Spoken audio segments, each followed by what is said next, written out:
Hey, and welcome to our latest live video. Hopefully, if first time you've watched one since we've done one for a while, you've seen the new funky 10-second countdown music that we have now. So as usual, we're live on various platforms on LinkedIn, YouTube, and Facebook as well. I'm delighted, joined by Laura today to talk all about target audiences and how to build them into your marketing plan. As ever, if anyone's got any questions, put them in the comments, and we'll try and field as many as possible. Appreciate that sometimes people see these videos after they've been live. So again, please do put them in the comments, and I can kind of forward them on to Laura as we go. I'm sure she'll be happy to kind of answer them. So, Laura, I'll hand it over to you if you want to introduce yourself and kind of what the subject is, if that's all right. Yeah, sure. So I'm Laura Norman. I run a company called Chroma Marketing. We're a marketing consultancy based in Yorkshire. We're going to talk about target audiences today.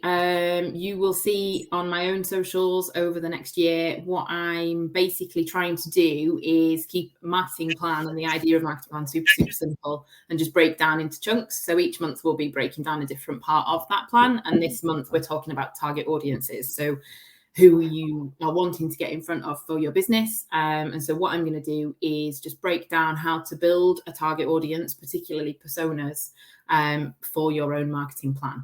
And like Mike says, any questions, do feel free to send me a message if you're watching this later, or stick them in the comments now.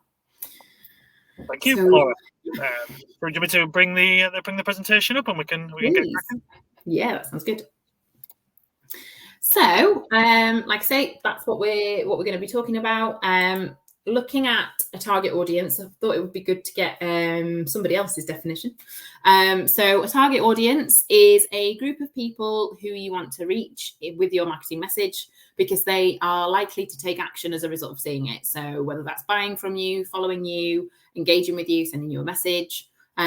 People in your target audience will have certain characteristics in common, and this is what we're going to look at when it comes to building a target audience and a persona to go with that. So that's Facebook's definition. What we're going to look at is, first and foremost, the first step for this is understanding actually what a target audience is. There are always different thoughts and feelings around various definitions in marketing. And so I thought it would just be really good to just set that straight first. Is what actually is a target audience? What does it mean? So when you're looking at what a target audience is, the best way to understand it is to break it down into things that you should be looking for, rather than just giving you a definition and hoping for the best. So when you're thinking about a target audience, you should aim to think about 3 key characteristics. Now, we often get drawn to demographics, I think, because demographics are the easy identifiable things about people. So their gender, their age, their profession, so what job they're in, industry, their location, where they're based, are they married? Do they have kids? Are they a dog lover or a plant parent or whatever it is? We tend to get drawn to those demographics because, like I say, they're the easy things to identify usually about people. But when it comes to a marketing plan and building on your marketing strategies, actually only looking at demographics isn't really enough, because it doesn't highlight how they're likely to respond to you as a business. They're more factors that you can consider in understanding a little bit more about the people you're trying to get in front of.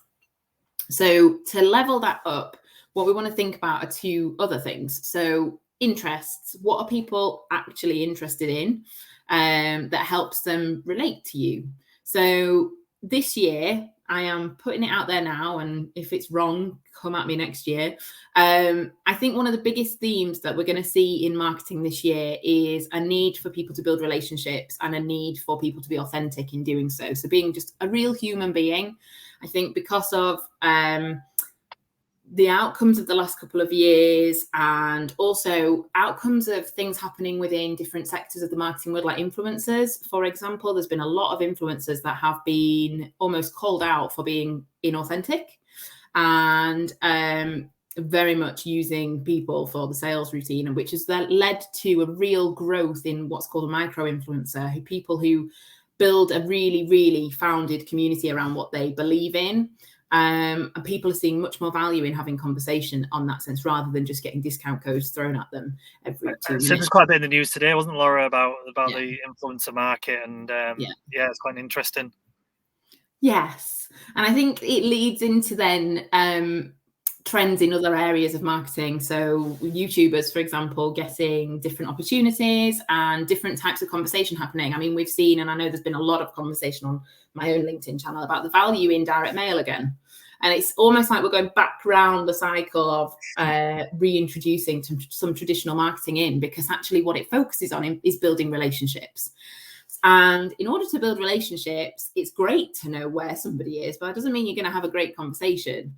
So this is where we need to understand the interests that people have. So thinking about products, particularly if you are thinking about your consumer, understanding products and services that they already engage with and find valuable. And that's the really important thing here, is what do people actually find value in that you can relate to them with? So an example of this could be a service provider, professional service provider, that particularly works well with companies who already outsource a lot of their business running. So they might have an admin person, a VA, they might have an outsourced marketing company, they might, outsource activities within their business because that works really well for them and they value their time.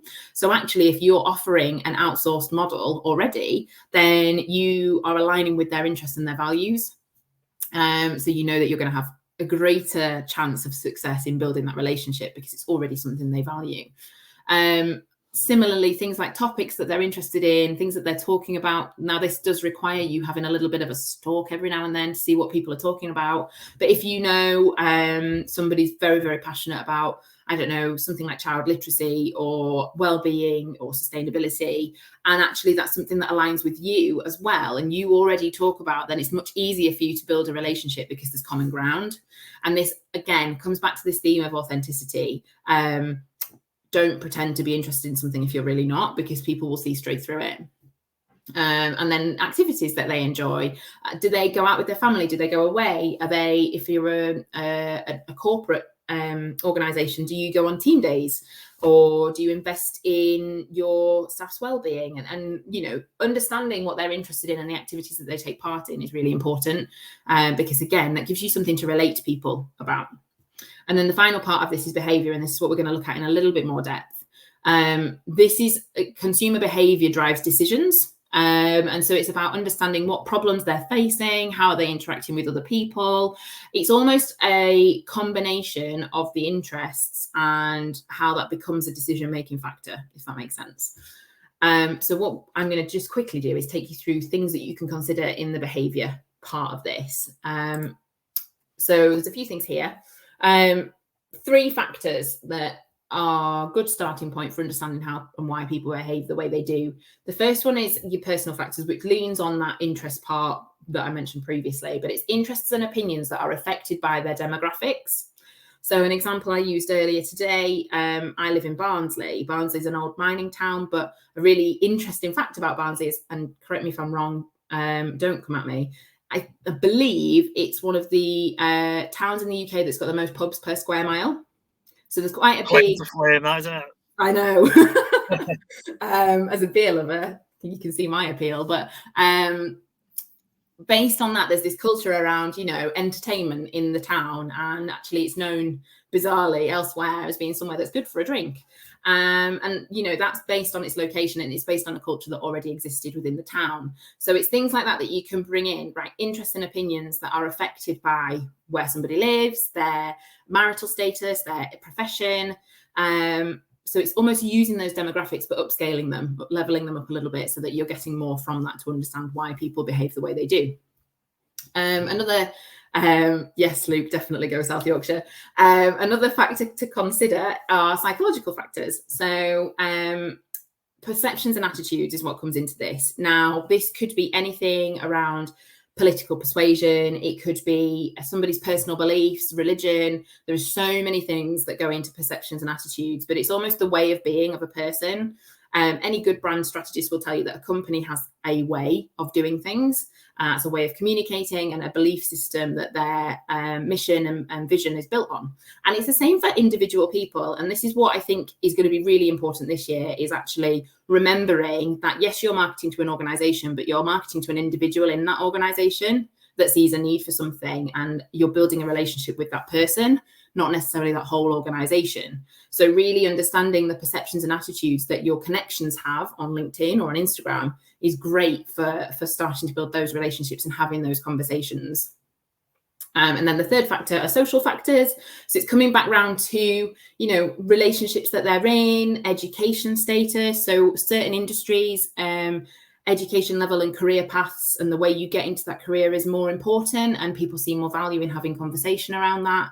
There's a big movement in the marketing sector at the moment around the digital skills gap. So young people getting into tech and understanding the things behind marketing. So it's little things like that to be really aware of that might be a key driver for an organization. It's understanding how people use things like social media,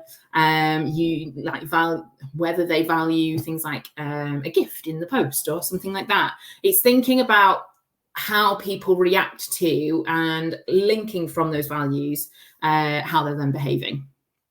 So they're just a couple of things, 3 key things that you can really nail down when it comes to building a target audience. And if you know those things, it's going to be so much easier for you to start a conversation with somebody. And that's where relationship building and therefore lead generation comes from. So before I move on, Mike, do you have any reflections on that first? I don't know if there's anything you've noticed.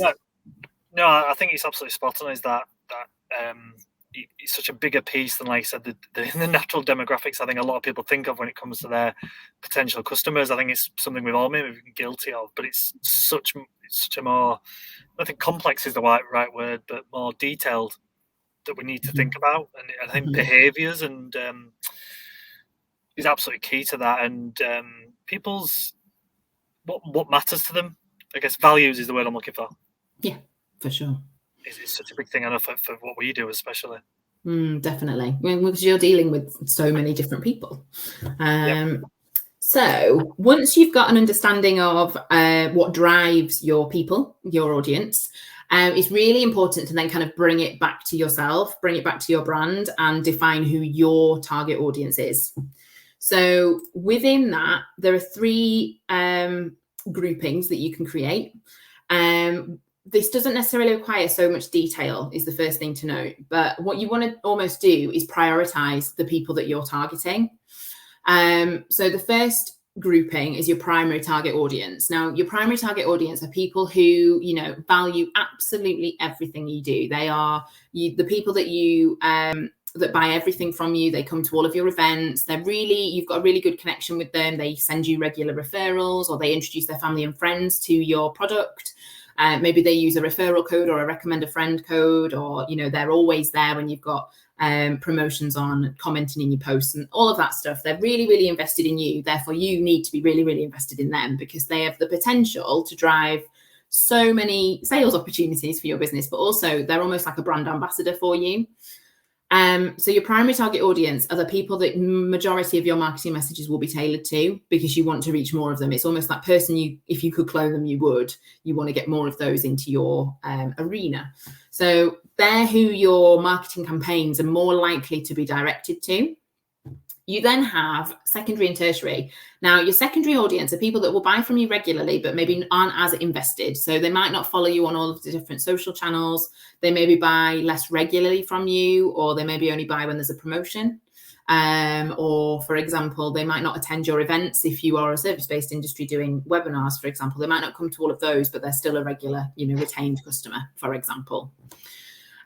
So what you'll find is that majority of your primary tailored marketing messages will appeal to them, but you might want to every now and then have a slightly more tailored approach to that particular target audience, and you might find that it results in a different medium. So these might be the people that you send email marketing messages to once a month rather than every week or something like that. And then you've got this third level, tertiary audience. Now, your tertiary target audience are not necessarily customers. They're more likely to be people that will introduce you to a customer. So I would class these as a strategic partner or a referral partner. They're people that you would collaborate with, that can introduce you to their customers because you've got a similar audience base and similar values.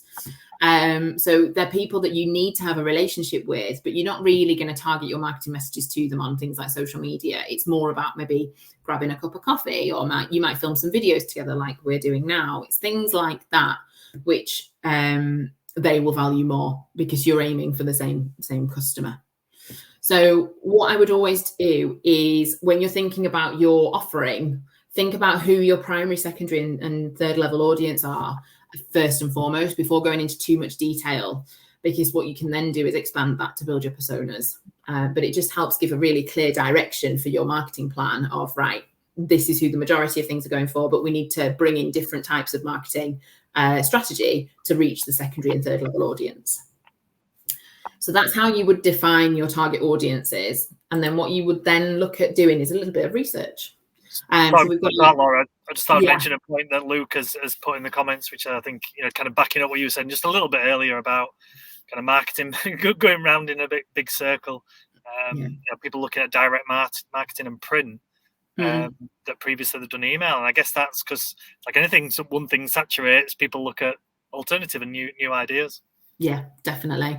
And they all work. And you should probably use not all of them, because that's unrealistic, but several types of marketing in tandem, because actually, like I've just said, when it comes to defining your audience, you reach different people and people will find value in different things. So it's really important to do that initial research so that you know that you can have this marketing mix that works for your different audiences. But definitely, it all comes around in waves for sure, because people's priorities change when different social events happen. So what we're then going to do is a little bit of research. Within this research, we're looking at 4 things which will just help you bolster the image of the target audience that you have. So these 4 things, I'm not going to go into too much depth, but the things you can look at include competitor research. So what are your competitors doing? How are your competitors' target audience interacting with them? Where are they positioning themselves? What methods of marketing seem to be working versus what's flopped? Have they run a campaign that really just didn't hit the mark? You can get a lot of inspiration from what your competitors are doing. And what this isn't about, and I've said this before and I'll say it again, this isn't about comparing yourself to somebody else and thinking, oh my God, I'm not doing this right because they're doing all of these wonderful things and I'm not doing any of them and they're getting so much more. That's not what we're here to do, because all that does is create stress, and there's no point doing that. So what we're actually thinking about here is, what opportunities can you gain from understanding what your competitors are doing, instead of comparing yourself, because there are always different situations happening and it's just unrealistic. So thinking about, like I say, sentiment around your competitors, what content are they creating that's hit the mark? All of these different things will just help you understand what opportunities are available to you, and also potential customers that you might be able to pull over to your arena instead of theirs. Another thing to look at are customer perceptions. So not gathering customer satisfaction feedback. While that is important, that's not what we're talking about here. We're talking about understanding what people see as valuable from your brand. So asking simple questions to make sure that you're communicating yourself in the right way. Things like, what are our brand values? What makes us stand out from our competitors?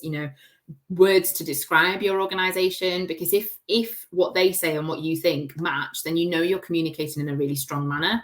If they don't, then there might be some need to tweak your marketing message to make it align.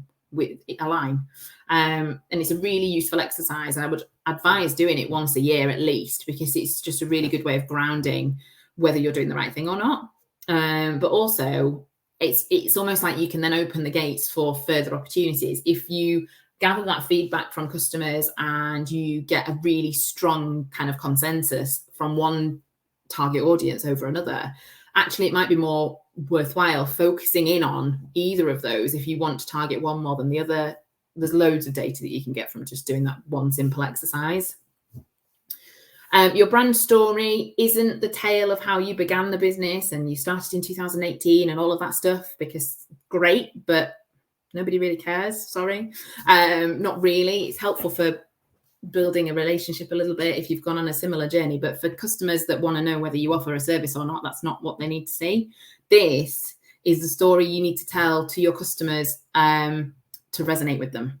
So it's basically about understanding and showcasing you understand the problems that they're facing, what they need and want, and then positioning yourself in a way that showcases that you're great fit for helping them solve that problem. And leads to opportunities to call them to action and puts them into your sales funnel. But it's about storytelling in that sense. And a great book that everybody knows I recommend all the time is Donald Miller's Building a Story Brand, because it just sets it out in a really simple structure. But brand story is a really useful exercise for pinning down how you need to communicate your value to your customers in a way that resonates with them. And then finally, looking at data that already exists. There are so many different tools, from YouGov to Mintel, which is a gathering of data. They publish research all the time. There's loads of different places that you can go to find research. Even in the social media landscape, looking at places like Buffer, Facebook, they always publish data. And so if you can understand and delve into that data, to get information about your target audience, that's going to be really helpful. So looking at those 4 things will just give you a really good understanding of where you can position yourself to reach your target audience, basically, and what opportunities are available to you. Anything? Have you done anything for the Northern Affinity when it comes to researching your audience, Mike, that's helped you? Yeah, I think the biggest thing that resonates with me out of that and 4 points is that perception element of it.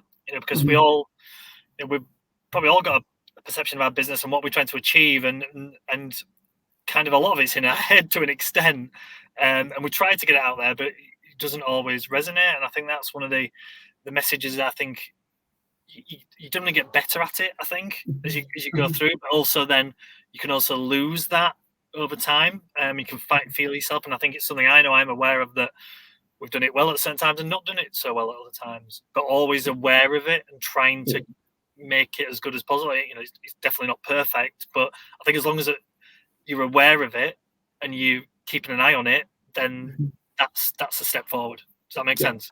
Yeah, definitely. Yeah, definitely. Like I said, and that's why it's important to revisit it regularly and almost schedule it in. And I would say doing an exercise like this, I mean, you should write your marketing plan and strategy and break that down whenever you're thinking of launching in a new campaign or a new year or any, however it works for your business. But I think definitely elements of this, like revisiting your personas, which we're going to talk about in a second, revisiting what people think about your brand, is really important to do regularly, because it just almost keeps you grounded. And also gives you context of how things are going, because sometimes when you do run your own business, it can feel a little bit like you're almost stabbing in the dark of, right, well, I hope this is going to work. And actually, if you do this exercise and really delve into the detail, it's going to work. Or you've got, 90% certain. So actually, it just gives you that confidence as well, which is really important. Yeah, I think it's also, obviously, businesses evolve as well, and it's important that your customers might evolve. You might start and you've only got really small companies that you work with, and then you're working with mid-sized businesses. So that's when you need to explore that as well. It's not necessarily a change you've made, just a change that's happened as well. Yeah, definitely. And going back to that influencer discussion that we were having briefly before, that's, I would argue, why it's all gone to pot is because actually the target audience that they were marketing at have grown up and have realized value in spending the money well. And actually they maybe founded their own values a little bit more in society because they've gained new experiences. So actually, I think part of the reason for some of these influencers having lost their, I guess, sense of authenticity is actually because their audiences have changed. Their audience have grown up. So it just adds to that message that you do need to constantly evaluate, because your audience can change. So what I'm going to look at now is actually how to write an audience persona. It's really useful sometimes if you can add context to who you're writing a message to. Now, some people will set out with a visual and a named person, which is really useful because actually for you communicating that internally, you can literally, pinpoint who it's aimed at. But this just gives a bit of structure of when you're writing your target audience personas, this is what to include.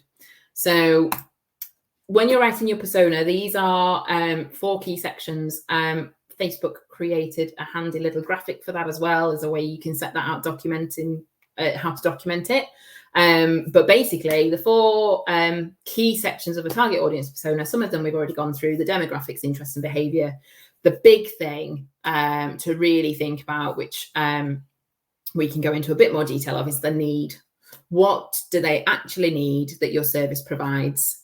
Now, this can be broken down into 3 kind of pieces, if that makes sense. So the first piece of the puzzle is almost the jobs, the customer jobs, things that that person is doing that they just really don't want to be. It's either taking too long, or it's just not a focus for them, or they want to see a change in something. Also, it's not necessarily for a service, it's a deliverable, maybe your accounts or your social media management or anything like that. You don't want to necessarily do that as part of your day-to-day. But if we're thinking consumers for a product, it might be that actually the job that they want to fill is they want to be more sustainable, or they want to find something that's more locally sourced. So actually that job is almost more tangible. So your first thing when you're thinking about what that person needs is a job that they almost want to remove. The second thing is more of an emotional, less tangible piece, which is thinking about their pains. So what pains do they want to relieve? So what are they struggling with on a bit more of an emotional level or psychological level? So are they battling with their own almost want to be sustainable, but they can't find something, and so it's frustrating? Is it that they are really just stuck in a rut? Is it like, for my customers, it might be that they are almost managing things. So I often get people coming to speak to me when it comes to social media, in that they panic because they've not posted something in 3 weeks and they know that they're not getting that consistency. So they post something almost just to maintain a presence rather than any meaning behind it. And that just means that you're not getting creative, you're not really tailoring things, and it's just frustrating and confusing. So the pains are more emotional level things that they need to resolve. And then you have gains. So it's thinking about things that they expect to gain as a result of buying your product or service. So it might be that they expect to gain time. They want more time in their diary to spend with their family, or because they've got other things to do in the business. They might want clarity. They might want to expand their knowledge if you offer some form of training. They might want to reduce their carbon footprint. There's loads of different gains that people might expect to receive from purchasing your product or service. So when you're thinking about these needs, what that particular persona needs, it's really useful to break down what are the jobs that they want to just take out of their life, what pains are they wanting to relieve, what emotions are they wanting to change, and what are they expecting to gain from your product and service that you are able to help them with. Once you've got that broken down, you can then bring in the demographics and the interests and behaviors, because that will help define where you position yourself from, literally, LinkedIn versus Twitter, or all of these different things that result in your marketing strategies. And you can then give them a name and an image, which may just help you easily identify, right, this marketing campaign is for Alice versus this email campaign is for Dave. You can really just, as a team, when you're communicating on projects, or even for your own sanity, to keep things super simple, have those identifiers in place. So that's how to kind of write a persona. And again, like we've mentioned, it's really, really useful to just revisit those every, depending on how quickly your business changes. It might be that you revisit them when you introduce a new product or service. You revisit them once a year when you're building out your marketing plan, or once a quarter if you're really kind of on it with your marketing strategies. But it's just a really useful thing to revisit and make sure you've got nailed on for your marketing. One of the useful things I really found with personas was doing, Laura, was to take some real customers that you have, and like not so much the demographics of that, but like you kind of said, like, what do they need? What do they get from it? What are they about? Who are that person? And that made it a bit easier, I think, for someone where to start with it, rather than thinking, oh God, where do I think that's one of the hardest things of anything like this, is where to start. But actually just take 2 or 3 real customers, good customers, the type of ones you want, and then build it out from there. I found that really useful, and it made it just a little bit easier to start. Definitely. I wrote a LinkedIn post about this last week, I believe it was. It's almost creating a got and want list. So what customers have you got that if you could have more of them, you want to clone them, that primary target audience that we talked about before, if you could clone that person so that you have more of them, how do you identify that person? And then use that, like you say, literally go through your current customer list, pick out the people that you would like to clone, and then based on that, write your personas, because then as well that the target personas you're creating aren't just based on what you think people expect you to have. They're based on like literally relationships that you know really work for you and that you really value, that you just want to recreate because you enjoy it. I think sometimes we forget about that. So yeah, definitely go through the list of gots and wants, and then use that to almost inform the personas, aligning that with your overall business strategy. Definitely is worth doing. And then moving into how to use that information. So once you've built your personas out, that last kind of piece of the puzzle is actually using those personas. So that's when you then bring it back to your marketing strategy, overall marketing plan. Now, this is a diagram that I could talk for hours about. I'm not going to do that. But this is basically a breakdown of elements that you can put into a marketing plan. The outer ring is the things outside your organization that can impact your success. So it's your competitors, perceptions, and target audience, which we've talked about today. And then basically you almost move into the center of the circle. So the middle piece is your identity.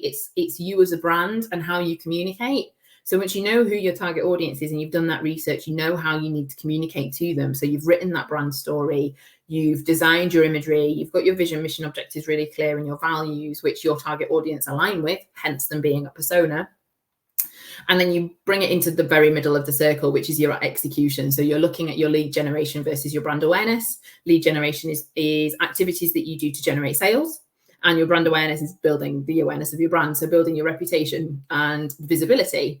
So once you understand your audience personas, you know that they align with your identity because you've done that research and you've got a really clear method of communication. It's then about positioning yourself where, because you understand your target audience behavior, you know where they hang out. So in that, you can design your execution. So you know that they hang out on LinkedIn.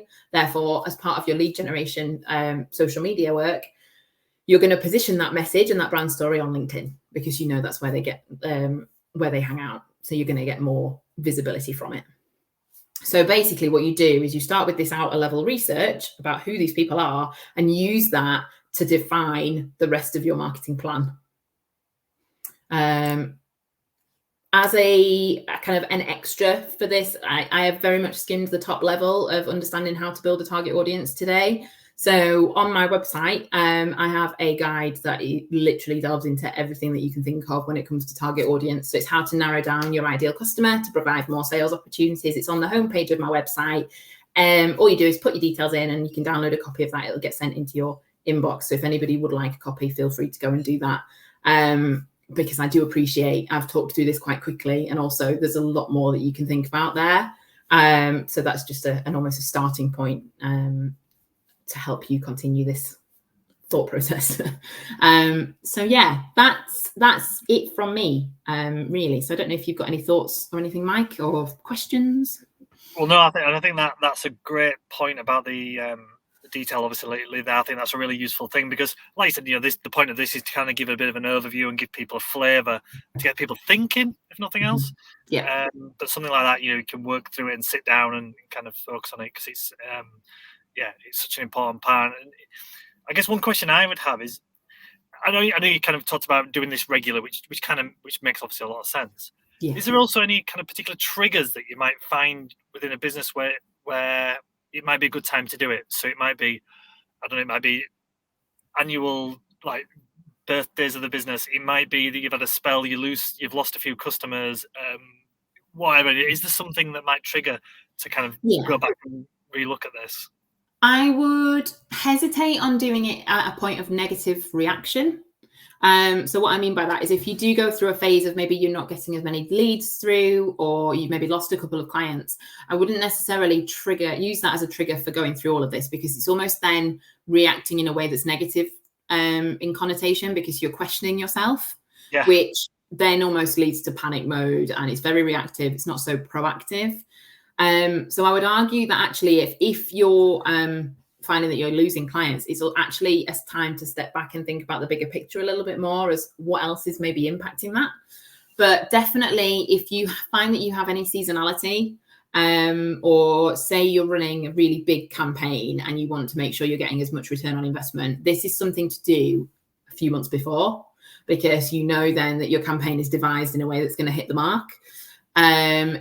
don't do it right before Christmas is one thing I would say. You know, you'll find that people's behavior changes at certain times of year, like Christmas. So actually you might not get the response from this exercise that you were thinking you would.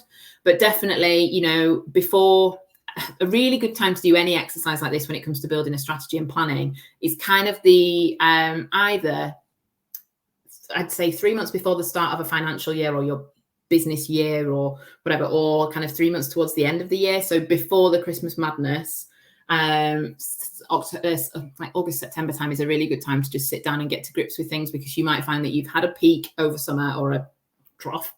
It helps you get in before the Christmas rush of the new year. But similarly, you know, this time of year, if you're thinking new tax year, it's just a really good time, because those are natural, I guess, starting points for people to think fresh and think new.